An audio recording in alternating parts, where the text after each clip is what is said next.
Nous allons aujourd'hui avoir un débat sur entreprise et cité et quartier. Ces quartiers peuvent, et ces jeunes de ces quartiers peuvent désespérer. Je le dis souvent, on a beau être méritant, avoir des diplômes, quand on porte tel nom, quand on a telle adresse, quand on a tel parcours, eh bien, c'est plus difficile qu'ailleurs. Et l'égalité républicaine, qui est source de liberté, qui est source de fraternité, l'égalité républicaine, pour beaucoup de ces jeunes, n'est qu'un mot. Ce n'est qu'une expression.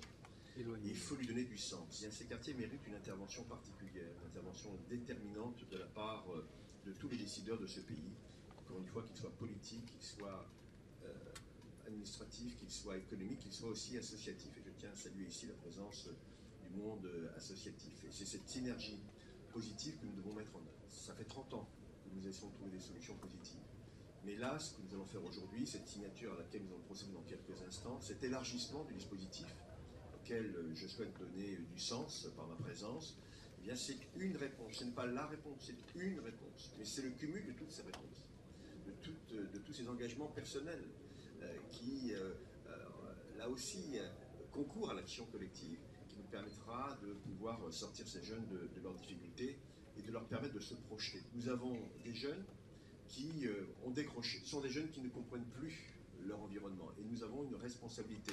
Nous, les adultes, nous les inclus dans nos responsabilités, nous qui avons fait le parcours de la méritocratie républicaine, chers amis, nous avons une obligation d'aller vers eux et de leur dire, mais si, nous sommes capables de vous apporter une solution. Pour que cette expression de promesse républicaine, ce pacte républicain ait un sens, mais pas que dans les mots, aussi dans l'action. Toute cette insertion des jeunes se fait aussi par cette formation, parce que vous avez parlé de la vie de ces jeunes dans leur quotidien. Alors ça veut dire santé, bien-être, culture, famille, tout ce que l'on veut, mais leur premier bien-être viendra de leur salaire. Et le fait d'avoir un salaire, d'être embauché dans une entreprise, ça veut dire qu'on a un statut, qu'on existe.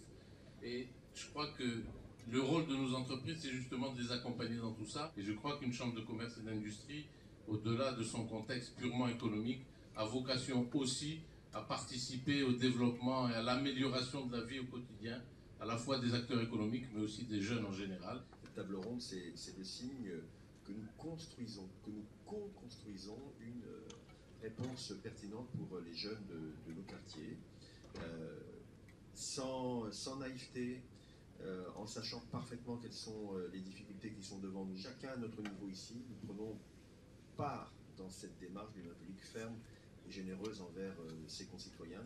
C'est comme ça que nous reconquérons le cœur, Monsieur le Président, une preuve d'amour, le cœur de ceux qui aujourd'hui désespèrent, et leur montrer que cette désespérance n'a pas lieu d'être au regard de la mobilisation collective qui est la nôtre ici même.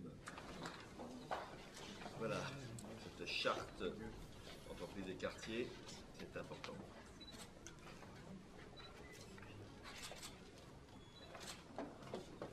Monsieur le ministre, merci. Merci à vous d'être venu.